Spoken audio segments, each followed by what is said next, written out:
Bonjour et bienvenue aux dernières nouvelles concernant Ici tout commence. Notre actualité d'aujourd'hui parlera de Ici tout commence, spoiler. Tessier tombé dans le piège de Salomé sur TF1. Dans l'épisode Ici tout commence, prévu pour la diffusion le vendredi 27 octobre 2023 à 18h30 sur TF1, Billy revient sur la rencontre entre Tom et son frère. Elle a remarqué que son petit ami était mal à l'aise. La jeune fille a avoué que Chris, son frère, a toujours été protecteur envers elle, surtout lorsqu'elle était adolescente. Il vengeait sa sœur tout le temps. Ensuite, Chris, Tom et Billy ont mangé ensemble à la cafétéria. Les tensions semblent s'apaiser.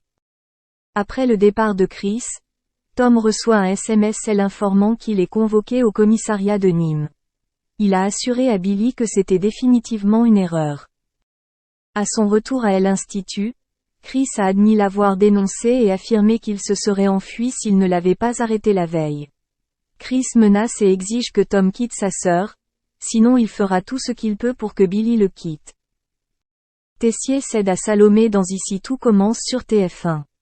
Salomé, qui a démissionné de Double A ouvert un restaurant au coffee shop avec son projet. Claire, Maya et Kelly sont là pour l'aider. François Aubry, le célèbre critique gastronomique déçu en arrivant au Double A parce que Tessier empêchait Salomé de présenter ses idées, a réservé une table. Le jeune chef découvre que Tessier avait également réservé une table. Elle était déterminée à prouver que son projet fonctionnait. Le directeur de l'Institut piège Salomé en commandant un plat à base d'ormeaux alors que le fabricant est en rupture de stock. Le chef exécute avec succès la recherche d'un numéro. François Aubry est vainqueur et félicite Salomé et sa brigade. Tessier agit mal, mais Claire se mouche. Il confronte finalement Salomé et lui demande de retourner au Double A. La jeune femme devient impitoyable dans ses négociations et piège Tessier. Cette dernière accepta et céda à toutes les demandes de Salomé. Elle pourra proposer son idée de doubler le A en parallèle de la carte des Anaïs. Sinon, elle mettra son projet de côté le temps de créer le menu Halloween. David démissionne, Linard est en danger. Deva s'inquiète pour David, après avoir révélé qu'il a été battu par Hippolyte. Le gars a minimisé la vérité mais sa petite amie a essayé de le raisonner et a menacé de tout révéler.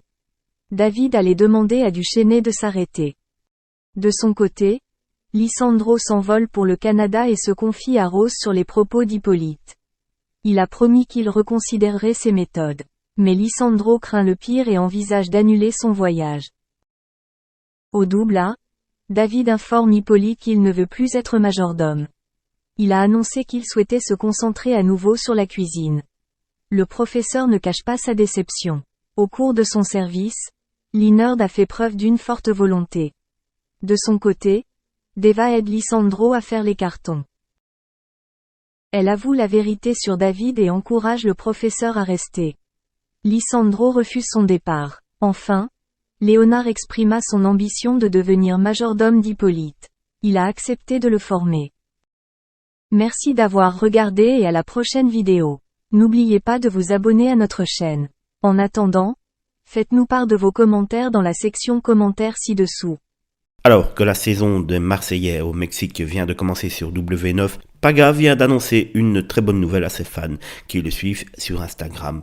En effet, à l'occasion du lancement des Marseillais au Mexique ce lundi 21 février 2022, dont je suis sûr vous n'avez pas raté le départ, l'influenceur s'est livré comme rarement sur les réseaux sociaux.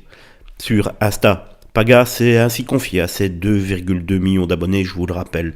Pour lui, 2022 sera l'année du changement. Celui qui baigne dans la musique depuis maintenant bientôt 20 ans a décidé de s'ouvrir à sa communauté, de plus partager ses projets et de sortir de sa zone de confort.